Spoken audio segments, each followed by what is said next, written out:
최근에 2년물의 급격한 변동은 네. 금리 인상이 그렇죠. 끝나가는 보여주는 가장 좋은 시그널, 리스크 감안해서라도 말씀을 올리면 네. 정기예금께서 지금은 국채 사시라. 작년 한 해 5대 시중은행이 정기예금 잔고가 820조 정도 됩니다. 2020년 한 해 동안 늘었던 금액이 160조 정도 돼요. 블랙홀처럼 다 자금을 끌어들였죠. 예. 이 금리는 곧 떨어질 겁니다. 네. 적어도 작년 22년도에 그 고금리에 들어갔던 정기예금은 정기예금에 계속 있을 성격의 자금은 아니거든요. 안정적인 채권으로 일부는 계속 포트폴리오를 늘려가신다고 하시면 2분기는 저금리, 저쿠폰 이런 쪽에 장기 국채 같은 걸 사놓으시는 게 현명하신 투자 방법이 아닐까라고 감히. 세상에서 가장 안전한 채권이랄까요? 미국채 뭐 네. 이런 얘기 네. 우리가 흔하게 좀 하는데 네. 그 미국채조차 좀 변동성이 심합니다. 네. 은행권 스트레스로 인해서 더욱 더 좀 그런 네. 국면을 겪었는데 이 부분에 대해서 진단을 좀 해주시면 어떨까요? 사실 네. 변동성도 당연히 심했지만 사실 그런 정도의 가격 하락을 우리가 오래간만에 경험을 네. 했죠. 그렇죠. 네. 사실 뭐 말씀하셨듯이 지금 SVR 사태나 이 모든 사태의 그 근간을 보시면 가장 안전하다고 어떤 한 축을 만들어놨더니 자산 가격이 많이 빠진 데에서 문제가 됐던 거니까 뭐 제가 봤을 때는 뭐 그런 것 같아요. 지금의 변동성을 우리가 어떻게 받아들이느냐라고 보면 안 좋게 보면 끝도 없이 뭐 답이 안 나올 것 같고요. 다만 저는 최근에 2년물의 아주 급격한 변동은 네. 어떻게 보면 금리 인상이 그렇죠. 끝나가는 걸 네. 보여주는 가장 좋은 시그널 또는 패턴으로 우리가 받아들일 수 있거든요. 조금 더 개인 투자자들 분들이 보시기에 조금 제가 쉽게 설명을 네. 드리면 일방적으로 금리가 인상될 때는 보통 우리가 이렇게 예측들 하면서 변동성이 네. 생기잖아요. 이번에 25bp 올릴 거야. 50bp 올릴 거야. 네. 75bp 올릴 거야 하면서 같은 방향성 속에서의 어떤 금리 차이에서의 변동성일 테고 지금은 인전 시장이 벌써 좀 많이 돌아선 것 같아요. 누구는 25bp 올라갈 거야. 누구는 안 오를 거야. 또는 누구는 25bp 빼야 돼. 네. 이런 얘기가 나오다 보면 똑같은 25bp 차이여도 방향성을 갖고 움직일 때는 25bp 정도밖에 차이가 안 내지만 지금같이 변동성이 있는 시장에서는 그 작은 25bp의 상반대 의견이 50bp 차이를 내는 거기 때문에 네, 그렇군요. 당연히 변동성이 클 수밖에 없는 시장이고요.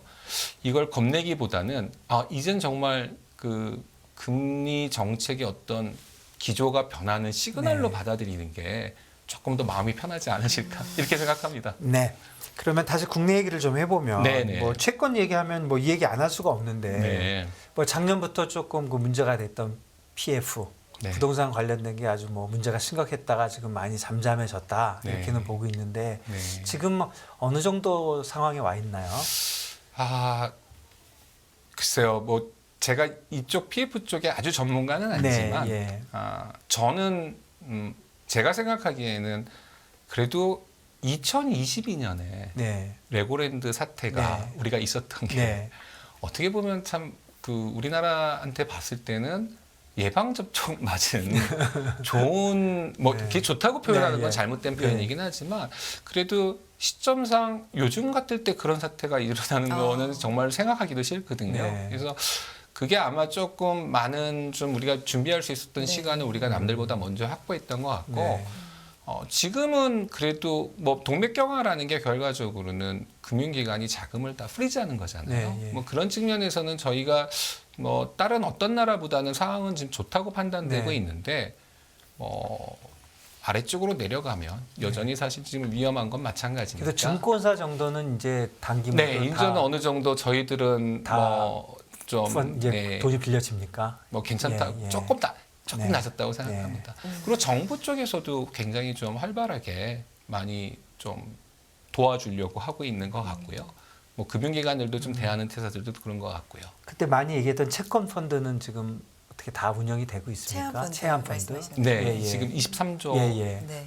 한번 그건 제가 확인을 해봐야겠습니다. 네, 그것도 제대로 잘 돌아가고 있는 거죠. 일단은 정식 발표가 있었으니까. 네. 그렇군요. 네. 23조면은 사실상은 지금 뭐 주택보증공사 금액으로 봤을 때는 네. 뭐 규모로나 자금 능력으로 봤을 때 지금 잔액이 한 600조 정도 되는 네. 거니까 아직은 뭐 충분히 뭐 자금 여력은 있다고 저희는 판단하고 있거든요. 네, 그렇군요. 네. 그러면 아무래도 채권 하면은 단기물도 있지만 네. 2년짜리도 있지만 그래도 채권은 장기물을 사는 게 이제 그 뭐 어떤 면에서 보든 간에 장기 투자라는 면도 있고 또 뭐 지금 말씀해 주신 대로 양도 차익이라는 것도 단기물에서 나는 게 아니라 장기물에서 나니까 지금 우리 10년짜리 채권 아니면 네. 그 이상의 채권에 대한 의견은 어떻습니까? 무조건 말씀하셨던 대로 네. 지금 저희뿐만이 아니고 네. 모든 증권사 또는 은행 쪽들도 네. 한 10년물 또는 20년물 네. 이상의 중장기 금리채를 많이 소개들을 하고 있고요. 네. 그래야지 이제 향후 금리 인상에 대한 금리 인하에 대한 양도 차익의 어떤 달콤한 열매를 지금 먹어야 되는데 그 열매를 못 먹는다라고 하면 의미가 없죠. 그러니까 쉽게 생각하면 이렇게 생각하시면 되실 것 같아요. 어떤 은행에 가서 정기예금을 드는데 4% 요즘은 이제 4% 정도 나오고 있으니까 4% 정도의 1년짜리 정기예금을 들래. 야, 내가 앞으로 10년 동안 고정금리로 4% 줄게 하면 어떤 거 택하실까요? 뭐 오를 것 같으면 짧은 거 하고 내릴 것 같으면 그럼 긴 거 지금 하겠죠. 시점에서 혹시 대표님은 어떻게 보십니까? 어려운 질문. 만일에 숫자가 같으면 장기 거 살 것 같아요. 네, 아마 네. 많은 분들이 그 예. 생각에 네. 동의하시는 것 같아요. 네. 그렇게 또 보시면 낫잖아요. 네. 네. 그렇게까지 지금 저는 딱 비교를 하면 1년 정기예금하고는 네. 좀 차이가 있을 수 네. 있어도 아까도 제가 이제 뭐 말씀 올렸던 것 중에 국내 기준금리가 연내면 이제 인하 가능성이 네. 있다라는 얘기들이 지금 많이 좀 회자되고 네. 있고요. 그건 저희 제가 다니는 회사뿐만이 아니고 특히 글로벌 IB들 쪽에서 굉장히 좀 공격적으로 한국의 금리 인하에 대해서 얘기들을 많이 하시더라고요. 네. 그래서 대표적인 뭐 골드만삭스 같은 경우에도 올해 하반기부터는 금리 인하를 대한민국이 아시아 최초로 할 거다. 네, 예. 그리고 모건 스탠리 같은 경우도 4분기 12월 달에는 금리 인하를 할 거다. 가장 좀 세게 얘기하는 데들은 뱅크 오브 아메리카 같은 경우는 11월 달에 금리 인하 시작할 거고 네. 내년도에는 한국의 기준금리가 2.5 정도까지는 내려올 거다. 네. 이런 얘기들을 좀 하고 있으셔서요. 저는 그런 걸 감안한다면 지금 장기물 국채 같은 경우에는 굉장히 이런 표현이 조금 방송용으로는 네. 어떨지 모르겠지만 저희들 채권 하시는 분들은 그냥 꽃놀이패가 왔다 이렇게까지 얘기들을 하고 있습니다. 지금 금리 수준이 지금 저희 기준 금리가 3.5고 네네. 지금 3년짜리 국채도 3.3, 네. 10년짜리 국채도 뭐 조금 차이지만 3.3이네요. 네 맞습니다. 그렇다면 10년짜리 국채가 3년짜리보다 더 매력적으로 보인다. 저는 그렇게 보고 있습니다. 10년짜리 국채 말고 또 다른 회사채 같은 거는 어떻게 되나요? 좀 어느 정도 더 높아요? 회사채는 최근에 네. 당연히 국채보다는 가상금리가 네. 개별 채권에 대한 네. CDS가 붙어야 되니까 네. 추가적으로 지금은 국내 같은 경우는 그래도 미국보다는 상황이 조금 더 나은 네. 것 같고요. 네. 150bp에서 한 200bp 정도는 더 주는 것 같아요. 그러면 3.3에다가 150 더하면은 3.4.8. 네, 그 정도까지도 그럼 약 기대하실 수 5%는 네, 그 되는 정도도 거네요. 기대하실 수 있으실 근데 겁니다. 요 회사채의 종류는 뭐 어떤 여러 큰 가지가 회사들. 네. 그래도 우량 기업들. 우량 기업들. 네. 네. 네. 그러니까 망하지만 않으면 5% 네. 받는다는 거죠. 그리고 이제 금융기관, 금융기관, 네. 그 은행. 은행채, 여전채 예, 뭐 이런 예, 거 얘기하면 되겠습니다. 네. 그거보다는 조금 낮게 보이는 게 맞겠네요. 그래도 뭐 높아 보이긴 정확하게. 합니다. 네, 네, 네. 네. 회사채 말씀을 해주셨으니까 국채, 회사채 투자 방법, 전략을 좀 다르게 가져가야 됩니까? 어떻습니까? 다르게 가져가야 될 것 같아요. 왜냐하면은 국채는 상대적으로 우리가 이제 국채의 부도 위험에 대해서는 상대적으로 조금 좀 마음이 편해지는 측면이 있고. 뭐 빵이라고 봐야 되지 않나요? 예. 우리나라 근데 제가 이제 정부가 함부로 뭐, 와서 예. 뭐 빵입니다 이렇게 얘기할 수는 없는 그래도 자리다 보니까. 원화로 무조건 준다고 봐야죠. 네, 그러니까 그렇죠. 거의 빵이라고 네. 봐야 될 것 같고. 네, 회사채 같은 경우는 사실 우리가 이번에 이제 워낙에 또 큰 사태들도 예, 예, 있었었고 우리가 기존에 알고 있었던 얘는 정말 안심했던 것들에서도 네. 돌발 변수가 있다 보니까 조금은 더 좀 그 크레딧 시장에서 이런 회사들이 자금을 구하는데 조금 더 어려움이 있는 네. 건 지금 사실이거든요. 그러다 보니까 조금은 더 높은 금리를 제공할 수밖에 없는 시장이다 보니까 저희 쪽에서는 적어도 2분기 정도는 조금 보수적으로 좀 보고 있자. 근데 반대로 치면 그렇기 때문에 지금은 또 장기 우량채 회사채 쪽은 굉장히 매력적인 시장이라고도 볼 수 있을 것 같습니다. 네, 예. 어쨌든 기본적으로 만기까지 가져가면 그렇죠.